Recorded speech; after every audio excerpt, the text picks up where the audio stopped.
What's up, everybody? It's Big John. I know it's been a long while, but I'm dealing with a lot of health issues right now.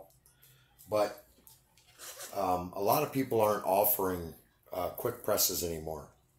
So if you need to do a quick press and you're using a clamshell, this is my way of doing a quick press. I have my steamer right here next on top of my other press that I'm not using currently.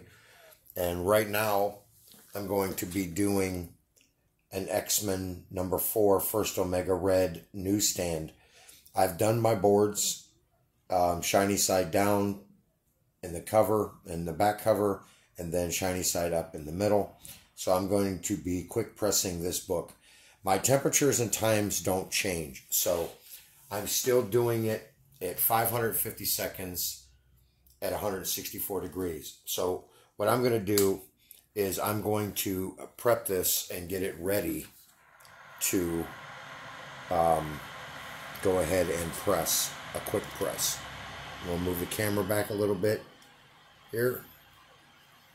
It's mostly the setup and then the cold press time. If you don't want to leave your book in overnight, you know, you have quite a few books to do, then you're going to need to pretty much do this here. So what I'm doing now is I'm just adding a little bit of humidity. These books that I'm doing, I did 2 number 5s that were newsstands as well. Just adding a little bit of humidity to the book. I like to pick it up and actually you can hear how close I am. I'm just going to do like a quick couple passes here to put some humidity in the book. This book did have a couple spine ticks in the front, but they were light. They didn't really penetrate that deep.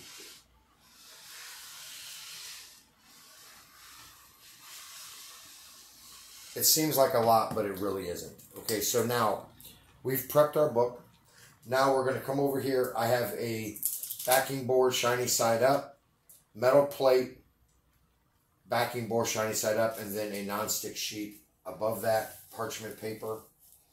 Then I'm going to set my book on top of that.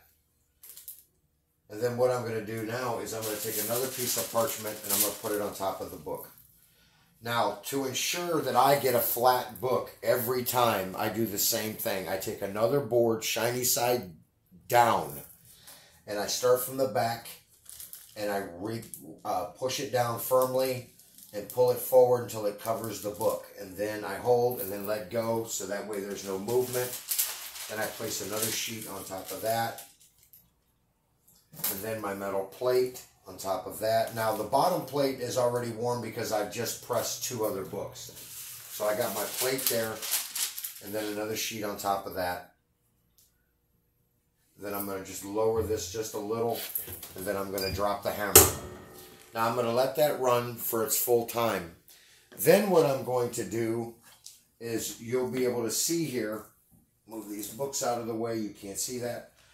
I have purchased a brand new stainless steel table. So as you guys can see, there's the stainless table right there. And you can see I have my plates, my acrylic 2 4-pounders, acrylic plate, 2 4-pounders. Now my setup, the table is extremely cold, which is what I want. So what I have is a non-stick sheet, and I have a magazine size backing board, shiny side up. So I'm going to set that on the table. Then I'm going to put my non-stick sheet on top of that. Now this is if you have to press multiple books and you don't have time to leave them in your press. Especially if you only have 1 press. So you want to use a colder surface like I do. I just find better results. It cools the book much quicker. And you can pick them up within an hour, 45 minutes. Minimum 45 minutes. So we're going to let that cook off, so to speak. And then we're going to go ahead and set it. I'm going to put the weights of the acrylic on top of that, and then the weights, okay? We'll be right back and I'll show you that.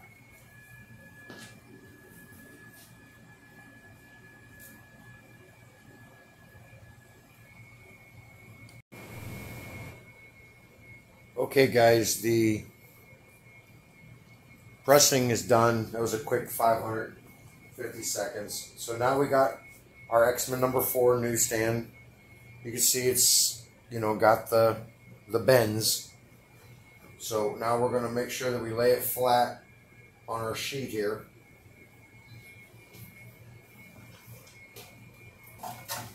And then we're going to grab our acrylic. Now we start the back down, center it pretty good, and then I lay it down as evenly as I can. And you're going to see a little bit of wrinkling. So you just want to push it down. That's what I do. I push it down to see where the wrinkles are. And then once I pretty much get them all out, I'll just hold it down. And now I'm going to take, this is a 10-pound weight. I'm just going to hold the acrylic down. And I'm going to place my 10-pound weight right about there, so that this goes like right with the spine. I'm not on the spine, I'm like right at it. And then I'm just going to take a smaller weight and put it on this edge here to take out the little bit of wrinkling that has now moved forward. That way, I'm guaranteed now when I take this off, I'm going to get a flat book. So, the Omega Reds, the number 5s, are pretty much done. So, we're going to get a bag and a board, and we're going to bag those up.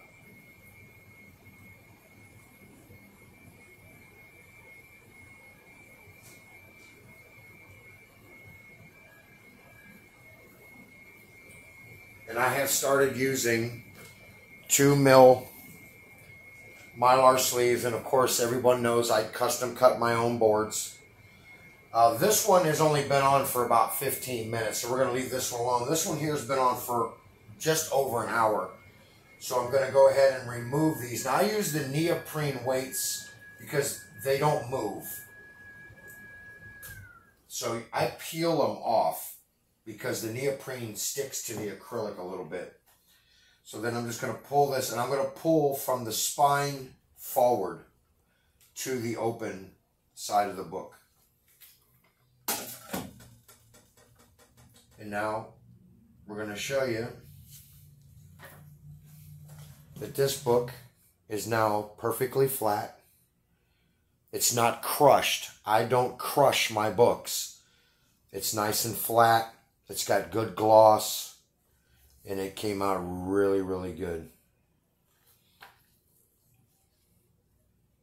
A lot better than it did. It had 11 spine ticks, and there is no spine ticks. They're all gone. It had a slight bend here. And, of course, usually when you get these books and they've been read, they have the pull. I call them pull marks at the top. And all of that is now gone.